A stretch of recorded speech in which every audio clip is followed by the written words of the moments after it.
what I'll do is I'll send it back to our contact within your brokerage, and they usually send it out or put it in your resource center. That way you guys aren't writing thousands of things down as we go through this presentation. It is the getting started presentation, so it's kind of a high level overview of everything that's in, not everything, but most of what's in RPR. Because at RPR, we know that you want to be a wildly successful realtor. And in order to do that, you need to close more deals. We believe your hard work should lead to success, and we understand how much is riding on your next deal, which is why we built the nation's largest property database exclusively for realtors. So since this is the intro class, let me just give you a lowdown on who RPR is. We are the technology platform, a wholly owned subsidiary of the National Association of Realtors. So all of you have access to RPR as a member benefit through the National Association of Realtors. So as long as you're a realtor in good standing, you have access to the RPR platform, whether it's through the desktop or browser on your computer, or if you're using the mobile app. So you don't pay any additional fees to access any of the information that you're going to see today. And at our ground layer, we are a public record database. We have over 350 different data sets that feed into RPR that allow you to use us as a farming platform, to research sales trends in a market area. We have demographic information. We have sales information from public record data. We have school information from our partner at niche.com. And then for your local market, we have partnerships with MLSs all across the country. So you also have that layer of MLS active, sold, and off-market data within the platform as well. So it's just layering information. And what we're going to cover today is how to navigate going in and updating your profile. So when you're using RPR and taking the information to create branded reports for your clients, that you get your agent image on there and all of that. We're going to go through a scenario on how to use RPR with buyers and sellers. And then, of course, we're going to go through and I'll share with you how you can learn more about RPR.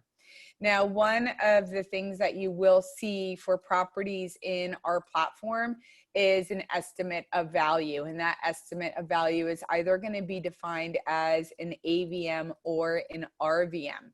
That AVM is an automated valuation model, and this is a market value estimate calculated for a property when it's using publicly available information. So if you see that, that's kind of going to compete with a Zestimate, Bank of America, Chase, any kind of third-party consumer-based valuation model. They all use public record data to determine their value. We also have an RVM, and that RVM is the Realtors valuation model. That's trademarked to RPR, and that's a market value estimate calculated using publicly available information, as well as MLS active, sold, and off-market data. So it is the highest accuracy of any valuation product that's available. Now, when we get in there, I will show you a couple of live things as well, but just so you can get that confirmation or that brief review, when you're in RPR, we do have tips for learning automatically built into our platform. From the homepage, we have what we call a learning menu. It's a little scholar cap or graduation cap that's on the upper right-hand side. And you can click on that cap and it's going to pop up and give you cool little videos that you can watch on what to do with your first visit, tips for searching or doing an advanced-based search. If you're a little more in depth into the platform, it's going to share with you tips and tools on maybe how to price a property or use RPR for farming and generating mailing labels. So keep an eye out for that learning menu if you ever get stuck. It's videos, tips, and worksheets kind of help you get through where you need to go. I also want to talk about a partnership that RPR has with Zip Form Plus. So if you happen to use Zip Forms for your transactions and your contracts, you can essentially link your zip form platform with your RPR platform, and that helps you navigate seamlessly through both platforms and help auto-populate that transaction information with the public record data that comes in from RPR. So when you're in RPR and you're looking at a particular parcel, these parcels, again, could be off market if you're creating a listing agreement. It could be for sale if you're looking to use zip form to create a contract to purchase. But under every property detail is a link, or a button, I should say, that has zip form transaction. You click that button and then it just automatically links you to your zip form account, where you can pick out the transaction package that you want. It pulls in all of that property information, and you're on the ground running with your transaction guide. You do need to link your zip form account to RPR, and I'll show you where you can do that in your preferences and settings. So be aware of that as we get into RPR as well. Now we're going to go ahead and get started. You'll see a website in front of you. It's www.narrpr.com. That's where you can go at any time to log into RPR, although many of you will be able to access the platform direct through your MLS. But we're going to go ahead and transition now right over to our desktop. Now, we're here today because Century 21 Everest is partnered with RPR. So you guys are a brand partner, which means your brand recognition is going to be embedded in all of the reports that you create. You should see your Century 21 logo on that upper left-hand side of our homepage. We're going to go to the opposite side, to the far right. That's where we're going to start. You're going to see a little gear. So earlier I talked about that learning menu icon. That's that scholar cap. You can click on that to open it and click on it to close to get those learning resources. And just to the right of that, we have a gear. So very quickly, we're going to click onto that gear, and this is where you can come in and add additional information into RPR to customize your profile. That way, when you're preparing property reports for your buyers or sellers, you get your agent recognition on that report as well. So you'll see you do have the ability to add your agent photo. So you just click the icon that says add photo. From your computer, you click on your image and open it and import it into RPR. You will have a zoom or crop option that's available. Click OK, it's going to lock that in, and that photo will also flow into RPR Mobile. Now, most brokerages do have teams. So even though the Century 21 broker logo is going to be the one on the primary logo on the report, I should say, if you have a team photo that you want to upload, if you have a team logo that you want to upload, maybe you have your own personal brand that you want to upload, you can add a thumbnail image here as well, and that will appear on the report. Then you have your first name. You have a title if you're a team leader, you know, if you want to put in the name of your license. You have your office address. You can have as many phone numbers as you want, as many fax numbers as you want. Selecting the option to add more allows you to add multiple forms of contact. You get your email, you get your website. Another thing I want to point out down here is your MLS or your CIE. Now I have a question out there from Blake. How did we get to this page? I went right to our website, which is narrpr.com, and then I logged in. And once I was at the home page, I just clicked on the gear on the upper right-hand side. Okay, and that brings you into your preferences and settings. So from here, I want to point out we, as a platform, when you set up your RPR account, and give me a shout out through that Q&A. I didn't even ask this earlier. How many of you on the presentation have already used RPR? And give me a shout out if this is your first time seeing it, you know nothing about it, you've never set up your account. I'm going to have a slide at the end with a bunch of resources for you, okay? So if this is all kind of new to you, I'm going to have all of this information. So if this is the first time using it, you're going to go to narrpr.com, and then you're going to go ahead and just create your account from there. Okay. It's super easy and it's free. So you just set up your username and password, right? And then I get a comment on here. So same thing, I'm just going to type in our website. For some of you, you're going to go to narrpr.com, and then you're going to follow the steps to create your account. Okay, it's going to be easy as that. And then we'll walk through some of these other questions towards the end.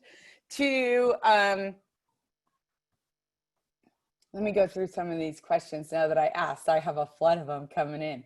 A lot of major users. Awesome, Frederick. I'm so glad to hear it, Andy.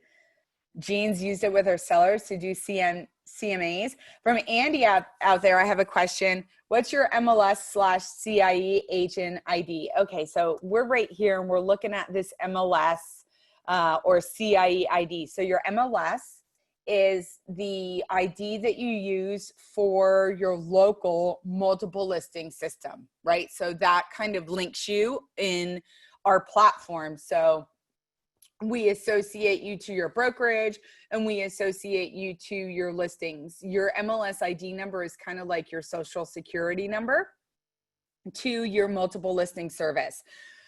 Some MLSs, and I can't speak for the MLSs that you guys participate directly, but a lot of times your MLS ID could be your NRDS number that's assigned to you from the National Association of Realtors, or your MLS ID is assigned to you direct from your MLS, right? So that is going to appear in this field. Now, some of you may participate with multiple MLS systems. And if that's the case, you can link all of the MLS systems that you participate with. Now, just kind of off the cuff, I don't really know where all of the cities are that you guys are located, but maybe you participate. If you're in California, you don't only participate with the California MLS, but you also participate with a local MLS in Nevada. Well, you can link all of those MLSs together so it unlocks all of that active listing information for all of those markets that you participate in. We also participate with local CIEs, and local CIEs are commercial information exchanges. Okay, so that's where you may participate with a commercial platform. So multiple listing service or commercial information exchange. You can also add your license number if you want to, and that's going to lock in all of your contact information. So hit save, lock all that information in, and then it's going to just give you a little refresh. And there's a couple of things that I want to point out before we actually leave this page. So the next thing I want to talk about is going to be over to the right-hand side. So of course, if you ever need to change your email address or if you want to change your password, you have the ability to do that. I do ask that you come in and double check your time zone here. So if you guys are all out in California, go ahead and put in that you're in the Pacific time zone.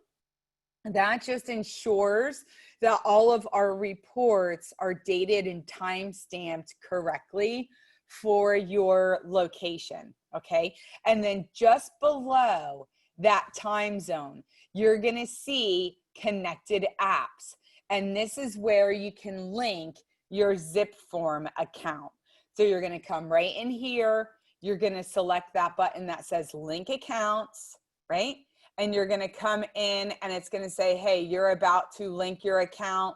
You hit link and it's going to run through and give you a confirmation and you'll be good to go. And then once you get that confirmation, you can move through RPR and ZipLogic. And if you're looking at a property, it'll import all of the information from one platform to another. Okay. All right, so with that, Eve, I hope you caught that. You were interested in that link to zip form, so it's right there. Okay.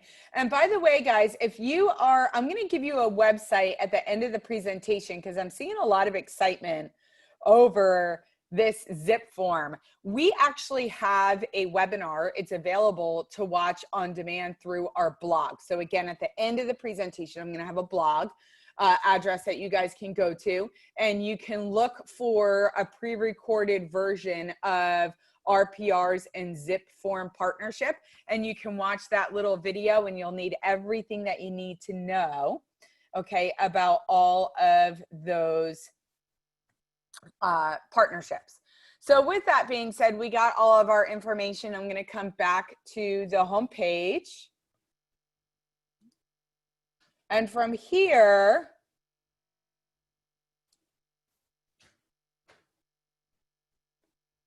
we're going to go ahead and just start with our buyer view. Okay. And I'm going to comment because I've had a couple of questions come through. Your RPR mobile app, okay, and I do believe, and I don't know when it's going to be, guys. Let me check my calendar. I should have done this before the presentation because I do think we have another presentation with you guys that will be RPR mobile, right? And we have the RPR mobile class on our blog as well. Our mobile app is a little bit different from our desktop app, okay? So you can't, if you're trying to follow along with your phone, it's not gonna be the same, okay? So just try to watch what we're doing on the desktop. I don't wanna confuse you any more than you need to be right now. So here we are, we're at the home page of RPR. If you don't have your RPR account set up as of yet, I'm going to give you all of that information at the end of the presentation so it's fresh on your mind when you're ready to. But right now we're going to come in. We have our home page, and our home page is right here. We have our search bar. So all of the searches that we have are right in this dark gray bar that you see. We have an all properties search, which is kind of like a public record platform search. This is going to pull all parcels in a particular area, whether you're researching a property for a potential seller or you're looking to pull properties for a farming campaign. We have properties that are for sale, which come into the local MLSs. Again, if you participate with more than one MLS, you're going to go to that gear and make sure you add all of those MLSs. So when you're researching in that particular market, you have access to all of the MLS information in that market. We only pull in your primary MLS. Your secondary MLSs you're going to have to add. So all of those for sale as well as for lease listings. We're going to have neighborhoods. This is going to pull all of the demographic and sales trends information for your area. We partner with a third-party company called niche.com for all of our school information. And then we also have market activity, which is kind of like a hot sheet in the MLS, right? So if you have the ability in your MLS to look at a particular location and see all of the activity in a period of time, that's exactly what your market activity is. You're going into a particular city, zip code, custom area and saying, hey, for the last 3 days, the last week, the last month, the last 6 months, I want to see what's going on with all the new listings, price changes, pendings, recent solds, and you can pull the information. So these are all of the main searches that we have in RPR. So we're going to start with the for sale search, and I'm just going to type in a zip code. We're going to do Simi Valley in California. So that's 93065. It's going to give me the city. I can pull it right into our search bar.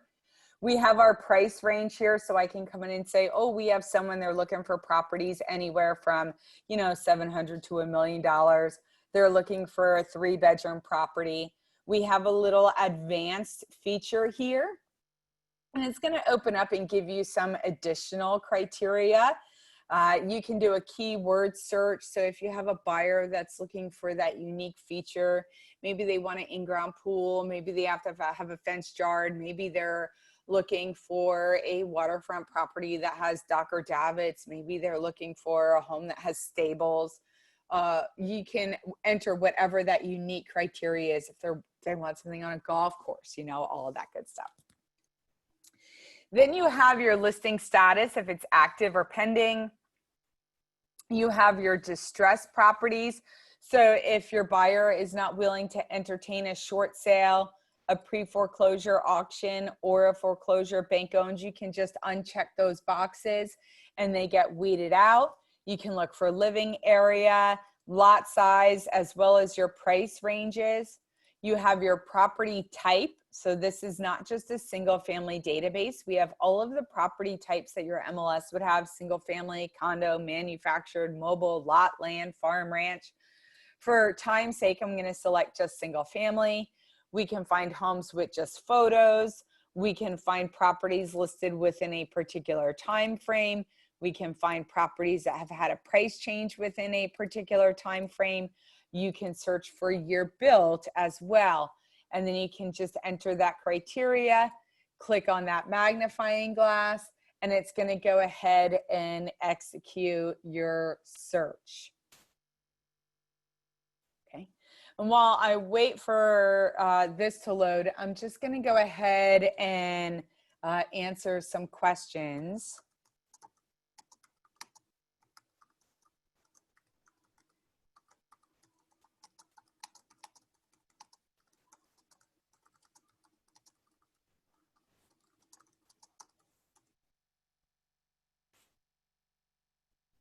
Okay. All right, so I think we're good to go at questions. So here we are. We have our view of our zip code. I can scroll down. We have 51 matching properties. I can actually toggle in between my view of a map-based view or a list view. So you'll see just below that Century 21 logo, we have that list view of all 51 properties, and then we have our map view. Okay, so you can toggle back and forth depending on what your preference is. If you're looking at properties in a list view, you can max out your search results to the first 100 properties. You can come in and fine tune your search results with additional property information. So maybe they're looking for properties that are over 2,000 square feet. You could come in and select your 2,000 square feet and then select apply, and it's going to redo that search with that updated criteria. You can sort your properties by days on market, recently updated, most expensive, least expensive, bedrooms, bathrooms, living area, lot size. You also have the ability to print the page out if you just wanted to get a quick view of all the properties that meet your criteria. So that's all available to you. You can see all of the properties. They give you the list date of the property as well as the status. So you can see if it's a newly listed property, if it's active under contract, if it's just active, it would all be listed here. You get that summary of property details. If you wanted to save it as a favorite, you could click that little star and it's going to add it to your favorites list. But what I want to do is go back up and look at our map view.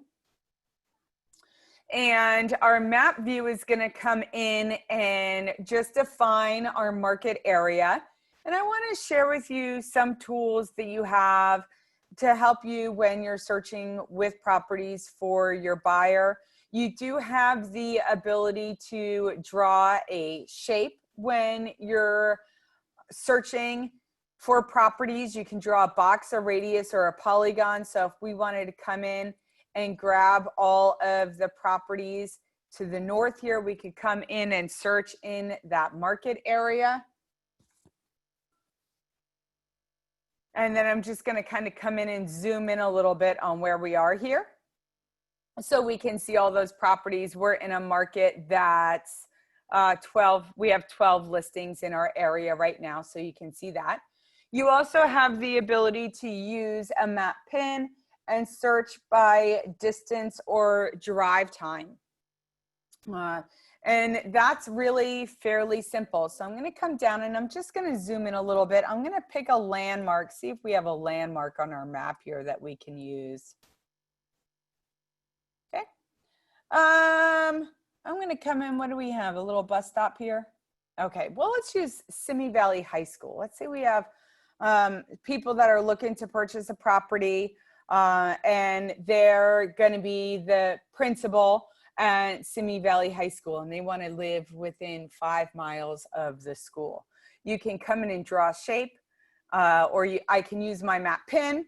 I can search by distance. I can click on that location, and I can do a 5-mile radius search right from that location. I can click on this ruler, and I can adjust my mileage by searching 1, 3, 5, 10, 15, 20, 25 miles out, okay? So you have just that general radius search. So I'm gonna go ahead and reset my map. I'm gonna zoom in a little bit again. And I wanna show you the other sample under our use a map pin, which is searching by drive time. So I can click search by drive time. Now I can click, and I will in just a second, on the high school here. But I want to draw your attention to the upper right-hand side. Jean, this is going to answer your question. Here, you can enter in a full property address. So if you have a buyer that wants to be close to a place of employment and it's not something that's a landmark, so it's not popping up on the map, you can type in a property address and it's going to drop a pin on that location. And then you can search drive time or distance out from that location. And that's really good, again, for places of employment. If you have people that are relocating to the area and they want to be close to family, friends, relatives, you know, assisted living facility, you can always drop in that address and then you just hit that search bar. Okay, so you can do that. And then we're going to come in. For this purpose, I'm just going to click on the school, and I can say if we're driving and we need to be there at 7 a.m. On a Monday and we want to be able to access that location within a 20-minute drive, it's going to go ahead and enter a kind of weird shape, which is going to come in and say, hey, this is, sorry guys, it just froze up on me. This is going to be that kind of location. Let me see if I can refresh it. I know we were having some issues with RPR this morning.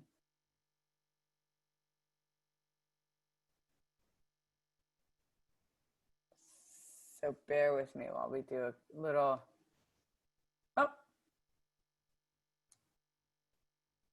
RPR is unresponsive at the moment, so hang tight with me.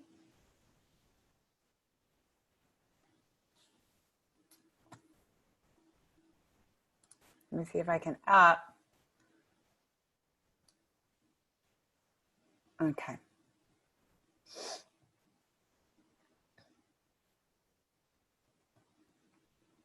Okay, so we have our 12 properties. I'm going to go back to use a map pin. I want to do drive time. I'm going to click on this school and we're going to do 7 a.m. and we want to be within a 20-minute drive, and I'm going to select the apply, and it's going to map out that 20-minute drive time. Is that kind of cool? And then of course, if you want to search in there, you can click in that area and then you can come in and search in that area. If you want to change it, maybe they want to be within 15 minutes, you can select your apply button and you'll see it just keeps shrinking as you go through for your minutes. Click in that purple area, you can search in that area, and it's going to look within that parameter for all of those properties. The next thing I'm going to do, I'm just going to go to the upper right-hand side and hit that reset map. And that just gets rid of that purple area. And then what I want to point out before we go into show geographies are your map tools. So you have different ways that you can view the map. And I just want to share them with you. You have a gray view, You have your road view, and I think I had someone that said they were in Thousand Oaks, and now I can see it, Thousand Oaks on the map right there. So you have your road view, you have your aerial view, and you can zoom in. And if we really start to zoom in here, you also have that overhead view, which gives you that kind of three-dimensional look to our mapping tools. So you can always look at those. I do prefer the road view when I'm searching for properties. We also have points or places of interest. So if you have a buyer and they're looking for properties and they want to know where the local grocery store is, and they want to know if there's daycare centers nearby, you can click into these, and here you'll see a little teddy bear head that tells you the local daycare center, and you can click on it and get information from that location. So you do have your points or places of interest that you can auto-populate on the map as well. I'm going to zoom out a little bit because I want to come in and share with you some of the geographies that we have. And that's this drop down right here that says show geographies. And this geography allows you to search by particular boundaries. Now, one of the great things in RPR is usually there's always more than one way to do something. So if you're not getting what you want through the geographical boundaries, there's usually a workaround. But you can come in and see, you can search by county, you can search by city, you can search by census tracts. You can also search by opportunity zones. And opportunity zones are a good one. I'm going to zoom out and see if we have any opportunity zones in the California market. We can come in and you're going to start to see these orange little boxes pop up. Opportunity zones are based off of census tracts, and census tracts are, or these are, I should say, opportunity zones are census tracts that were identified by the federal government to be I don't want to say redeveloped, but revitalized, right? And in order to move these revitalization markets into the private sector, they created tax benefits. So if you have appraisers that are looking to purchase properties and invest in a market and they're willing to do a long-term hold, these opportunity zones are great places to start searching because there's a lot of good tax incentives that are tied to these opportunity zones, and you could click into them and then you can search in those geographies for your potential buyers. So opportunity zones are a cool thing. You could search zip codes. You also have neighborhoods. So depending on where you are, take a look at the four neighborhood breakdowns that we have. You have your macro neighborhood, which is normally your largest. That could be your city or your district. Sometimes the intermediate neighborhood is the district. I can come in here and this is going to be, if I zoom out, usually it tells me a name. This is going to be the Simi Valley Town Center. I can go into my minor, and it doesn't look like anything's going to pop up for my minor. And then I can click into my macro. And then all of a sudden I start to see these boundaries of subdivisions that pop up. And I could come in, I could click on these subdivisions and then search in those geographies. So you have those neighborhood boundaries. You also have these school boundaries. So if you wanted to search in, kindergarten through 5th grade school zones, you could overlay those attendance boundaries onto the map for the elementary school, middle school, or high school, and then you could search in those geographies. So you pick 9th through 12th, 6th through 8th if you're looking for middle school, and then 9th through 12th if you're looking for high school, and you can click into those boundaries and search if your buyer wants to be in a desired school attendance zone. So you have these cool geographies. I definitely recommend that you check those geographies out. I'm going to go back to my map view. Now that we kind of covered our map tools If there is a particular property that your buyer's interested in, you could always come in. You can click on the property. Let's take a look at Country Walk. You'll see the list price. You'll see the RVM. You get the basic facts for the property. You can come in if the property was listed in the past. You have previous photos. You get the public marketing remarks. You get the home facts. You get public record and listing facts.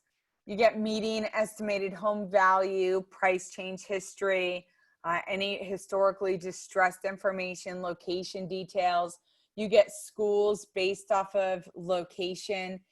If, again, schools are important, you could always click on a school name and generate a school report, which is going to give you ratings, reviews, assessments, students per teacher ratio, all of that good information. HOA dues, legal description, mortgage information, tax information, deed records are all going to be here. Just to give you an idea of what you can do with the property, you have the ability to see how this property compares to local inventory in the market, whether it's median sales price versus sales volume, list price versus list volume, how it lines up by square footage, price per square foot, price range, age range.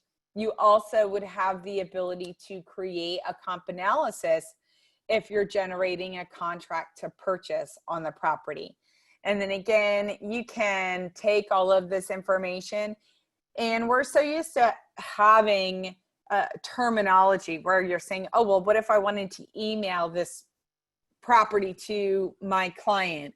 You do have the ability to email it to your client, but in order to email it, you need to create a report for the property. So you can come up here to where it says create a report, and it's going to bring you right into the property report where you can click show sample. You can see what a sample cover page looks like. You can thumbnail through all of the report pages. You can see the report length. You can click into more details. You can go through all of the pages that are included in the report. You can pick and choose the pages that you want to include. So if you want to remove things like the homeowner facts, you want to remove historical photos if it's not relevant. Maybe you want to remove distressed property information.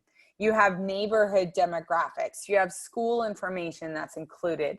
You can personalize the report, and you can email it direct to your client by typing in the email address. Okay, so I can run that report, email it out to my client. If you're coming in thinking, gosh, that's a really long property report, what if I don't want neighborhood information? What if I don't want school information?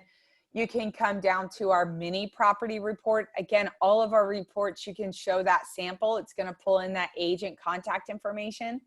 If you haven't filled out that agent contact information, just scroll to the bottom of the reports page. And to make life easy for you, we give you a synopsis of your profile information, and you can link into view your full profile. But even with our mini property report, you can show that sample. Our mini property report's about 11 pages.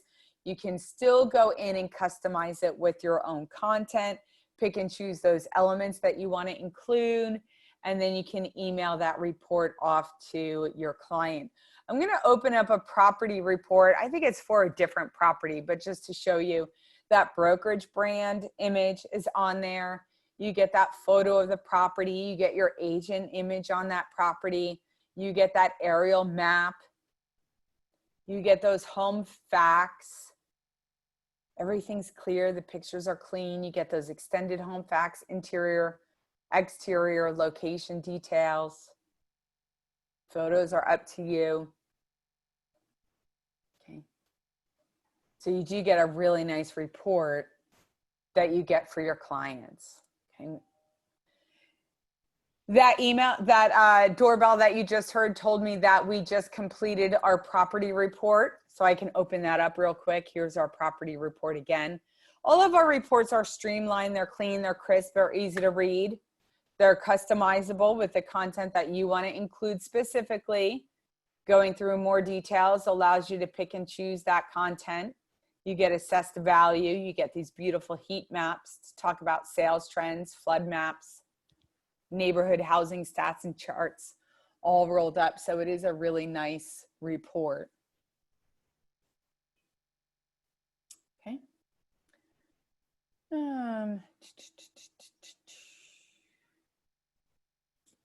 I have a question out there from Lillian. Do the boundaries correspond to the tracts, the census tracts? Yes, they do. They're all local boundaries assigned by the governing municipalities in that market. Okay. I'm going to go back to the homepage with what little time we have left. I want to talk about an off-market property. So I'm going to pull up a property off of Noble Road in Simi Valley, California at 677. And I just want to show you a little bit of what you can do if you're prepping for a listing presentation for a potential buyer. So what you see here, we have an off-market property. We get that RVM value, which is looking at public record data and MLS data. We get the basic facts for the property. We can see it's a single family residence. Here we get the street view and the overhead view of the property. Okay. If you wanted to come in and upload your own image to override this image, you could. You go to upload photos underneath. Wherever on your computer that you have the sample house cover, I'm gonna pull one up, it's generic, but you can import that image in, and then I can edit this and use that for the cover page of my report. Just hit save and that locks it in. You get the homeowner facts, you get public record facts, you have a column for changes. You get median estimated home value, interior, exterior details, school information based off of location, legal description, mortgage information, and deed records. If I want to see about even more, I can come into the history of the property. I get this really nice sales and financing activity chart where I can see some recent financial activity back in 2009. I can look through prior sales transactions. You have a little toggle where you can look through MLS sales transactions or public records. So this tells me that it was a non-MLS sale back in 2001. This is great because if there's any type of transfer of property ownership that occurred outside of the MLS, maybe it was a quitclaim deed due to spousal separation, maybe you had property transferred into a trust, it would be disclosed under that public record data. Tax information, mortgage information if you wanted to help determine equity that they had in the property, and any distressed property information would be to the bottom. You also have the ability to come in and refine the value for the property. So to talk about refining the value, I'm going to back up to the summary page. Okay, so I'm just using these tabs along the top to navigate through all of this information for every parcel, right? I can see the history, I can look at the charts, I can refine the value. But when we're talking about refining the value, we're talking about this RVM. So we're looking at public record data and MLS data to determine a value for the property. Just below this RVM value, and I want everyone's eyes on the screen right now. So look at my computer screen if you're jotting down or looking on your phone or looking at another screen trying to follow along, all eyes on the board. You'll see underneath our property status where it says off market, we had a historical sale, we get that RVM value. We have this little blue information icon again that's going to tell us it's pulling from public record and MLS data to determine this value. We get when the property was last analyzed, which was on 6/3, so a few weeks ago now, right? Almost a few weeks ago now. I don't know what today's date is. We're the 23rd. Just below that, you have a link here that says view details. And it's almost going to pull up like a quick report. And it's going to say, hey, this is a subject, our subject property in orange. And this is a sampling of properties that were used to determine our subject property's value. So we're just coming in looking at these other properties to determine if our property is in average condition to these properties, if it's below average, or if it's above average, because that could impact the RVM value. Why would it impact the value? Because anytime a property is automatically assessed for property value, it's assumed that the property is in average condition. Well, if a property recently went through a foreclosure, if it was distressed, maybe it doesn't have the improvements that some of the neighboring properties have. So you can come in, look at the property, look at the sampling of the properties that were used to determine the value.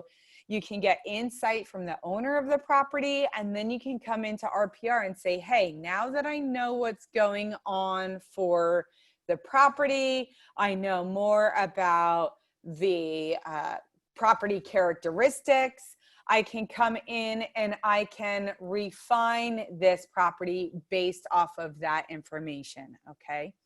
I have a question out there from Chuck. Give me a minute to read it. Does RPR only use square footage and surrounding zip code? How far do you go out? Some MLSs include manufactured home against stick-built homes. Are these separated out? Normally, when we look at properties for our CMA or our RVM, we look for similar in nature properties characteristically as well as statistically. So we look at sales trends in a particular property for similar in nature properties, and we look at the property characteristics. So RPR isn't going to go in and say, hey, here's a $1 million single family home. Let's pull a manufactured modular home or a townhouse to compare it to. It's going to look at similar in nature properties, okay? And part of that will be the property style. So if it's condo to condo, single family to single family, manufactured to manufactured, it may look at architecture style if that's something that the municipality pulls in as well, okay? So I hope that helps answer that question verbally. But when you're looking at refining the value, you do have public record facts that you can look at. Now, RPR pulls in the living area from your public record database. Now, your living area could be living area square footage, it could be heated square footage, whatever that field is from public record data. If your public record data, and I'm just throwing this out there, I'm in Florida, so keep this in mind. And I don't know if you guys have them in California, we don't really have basements. And if we do in markets, homes will have to be built up, right, onto a certain elevation. So if it's a stilt home and maybe they enclose the bottom, we still can't count that in square footage because of insurance reasons. So it's different depending on where you are. Some markets take a look at total heated square footage and they look at the living area and they look at the total basement enclosed finished square footage and they add all that stuff up. So it could be different depending on where you are. But if you're coming in saying, hey, well, this property, I've gone out, I measured the living area, or I had it appraised and my appraisal came back and said this property was 4,368 square feet. I could apply those changes into RPR, and RPR is going to say, well, hey, because we underestimated the value due to a lower square footage, we're going to kind of buffer that with a little bit more here. So if there is a difference in the basic facts of the property, maybe it miscalculated the bedrooms because of what public record had, maybe you have a larger square footage area, you can come in and refine it based off of those numbers. So you can refine the value by the basic facts of the property. You can refine the value based off of home improvements that are done to the property. And you'll see home improvements have a mid-range and an upscale, right? Because it's not only the improvement, but it's the quality of the improvement, and it's also the value of the home. So oftentimes You know, if you're in a market and you're in California, and if I'm throwing myself under the bus, I'm going to throw myself under the bus. We don't quite have the same property values that you guys have. But if you're looking at a property and it's 500,000 and they redid a kitchen in that property, you know, you're going to come in and say, well, this home had a mid-range kitchen done. It was ready to assemble cabinets. It was the same footprint that the previous kitchen had, semi-custom. Maybe they had an island. You know, they don't have laminate countertops. Maybe they upgraded for stone countertops, but it still has the standard double tub stainless steel sink with a single lever faucet. It has a wall oven, a cooktop, a vent system, built-in microwave, dishwasher, you know, garbage disposal, maybe some custom lighting, and it was all trimmed out, as opposed to an upscale kitchen, right? Which is top of the line custom cabinets, sliding shelves, soft closures, interior accessories, ceramic imported glass tile backsplash, you know, cooktop, commercial range grade vent hood. It has all the bells and whistles. They're going to depreciate differently depending on the type of improvement. So you can come in and said, hey, they did a mid-range kitchen. I'm going to do upscale for the value that we're at here. They did that in June of 2013, and the total cost for a new kitchen was $80,000, right? It's going to add a little bit of value to the overall property. So you can refine the value based on home improvements. If the home improvement isn't on the list, we have an other on the bottom, and you get the information from the homeowner and you add it on the fly, right? Now you can also come in and refine the value based on needed improvements. So maybe you walk into the property and it's a lovely home, and you're walking around and you notice that the interior of the home is all painted in murals, and the homeowner happens to tell you that they're an artist, and when they get bored, they paint their interior walls. And although it's lovely, it may not be something that appeals to that neutral tone that we want buyers to see when they're previewing a property. So you're suggesting that they do a neutral paint throughout the home, and it's going to cost them, you know, $40,000 to have all the rooms and everything painted. It's going to depreciate the home that much. Now, I don't know what it costs to apply neutral paint and update flooring around a property. You can have your local expert come out and give you an estimate, and you can throw that in. So you can refine the value based on needed improvements as well. Now, maybe you come in and you don't want to go off of needed improvements or improvements that were done to the property. You can just refine the value based on market and home conditions. You guys know your local market. You know if it's a hot market, if it's a cooling market. You know, we are in kind of the new spring. So you can come in and say, hey, properties are still selling in this market. They're falling active with contract in less than 3 days. That's a great thing that we have for the seller. The home exterior condition is okay. The interior condition is okay. Could use some paint, could use some sprucing up, but the lot size, the view, and the privacy, maybe the privacy is really nice for this lot. So you can come in and use these slider scales to get that overall adjustment in that refined value. And then, of course, what you want to be able to do is back it all up with the comparative analysis. Our comparative analysis, just to give you a real quick overview, it is a 4-step process. You're going to pull the comp analysis. Step number 1 is confirming the home facts, the beds, the baths, the living area, the square footage. If there's an additional feature that you want to add, maybe it's frontage, if it's waterfront, if it has dock, davits, maybe it has a lot of acreage that you really want to highlight, maybe it's golf course frontage, so you want to add those features, you can add them.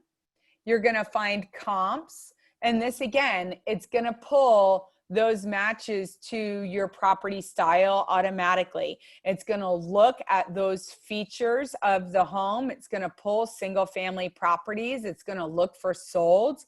It's going to identify solds within the last 6 months, but you can do the last 3 months, the last month, the last week, the last 12, last 18 months. You can use a date range if you want to use a date range. And then it's going to give you that differential on the beds, the baths, the living area. If you want to tighten these features up, you can click into them, tighten them up. If you don't want to use them, you can uncheck them and it won't look at that particular field. It's going to include beds, baths, and living area. You can also include lot size, price range, price per square foot, and year built. Then all you have to do is hit this search button and it's going to search within the area that you see here on the map. And you can make your comparable selections from the map view, or you can make your comparable selections from your list view. You can sort by address, proximity, days on market, sold date amount, square footage, living area. It's going to pull comps from both the MLS and public record data. Once you get your comp selected, you update your evaluation and close, and then you're going to make your adjustments. You can change the order if you want to change the order. You can enlarge the photos, and then you're just coming in rating your comps compared to your subject property. Maybe this one's a little bit worse. Maybe this one's a little bit better. It's going to take that adjusted result between the two, and it's going to place it right under your subject property. You have a section to the bottom where you can add notes. You update your evaluation and close, and you're going to get the result of your comp analysis. So it's a real simple process. Pulls from both public record data and MLS data. So you don't miss any comps as long as they meet your criteria. If you want to create that listing presentation type report, you can generate a seller's report. Again, you can go in, you can show that sample so you can get exactly an idea of what's going to be included in the report. You can look at every single page. You can come into more details. You can pick and choose those elements. Hovering over these little blue information icons will tell you exactly what the information is that's going to appear. If it's information that you choose that you want to remove, you can just go through and uncheck the box. Anything that's unchecked will not appear in your report. So it takes a little time to go through the reports, get familiar with the information. Once you do, and you kind of fine tune it, it becomes your standard default for all future reports that you create. So that's kind of cool. And then of course, you can personalize the report and email it directly to your client. Select Run Report is going to generate that seller's report. I'm just going to open it real quick. This is one I pre-generated before today's presentation. But you get all of your pricing tools. If you refine the value, it would be there. You get those home facts. You get that property history, assessed information, deed information, financing information, local market activity, how the comparable property lines up, market health, sales trends, inventory trends. It's all included in this extensive report that you're going to go in and customize. So it's really nice and really detailed. Okay, very cool report. And that is that seller's report. I did have a question out there. Can you tell us more about the mailing labels? I'm going to take just a second to do that, even though we're at the top of the hour. I'm going to go back to the property details for this. And what I'm going to do is go back to the summary of our property. And I'm going to go to our bigger map. And if you're not fluid with these steps, don't worry about it. But I'm going to go into Show Geographies, and I'm going to see if I can pull this micro neighborhood and get our neighborhood on this map, which it's not going to pop up, but I'm going to go ahead and select one of these. So if I wanted to come in, right? Well, actually, let me come in. Let me do it this way. I'm going to draw a shape, and I'm going to do a polygon, and I'm just going to grab this little area here, right?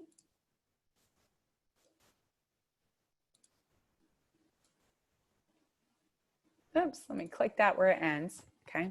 I'm going to save this area, and this is going to be my 677 Noble Road Farm area. And what I want to do is send a mailing out to all of these properties, right? So I kind of have it saved.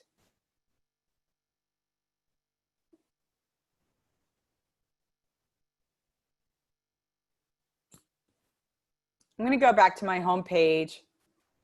I'm going to go to my all properties. Oh, and I think I'm going to pull in this custom area, right? And I'm going to click on that magnifying glass, and it's going to pull all of the parcels in this area, right? So let's say we had, I don't know, 85 parcels in this market area. There's 23. Okay, we have 23 parcels in this market area.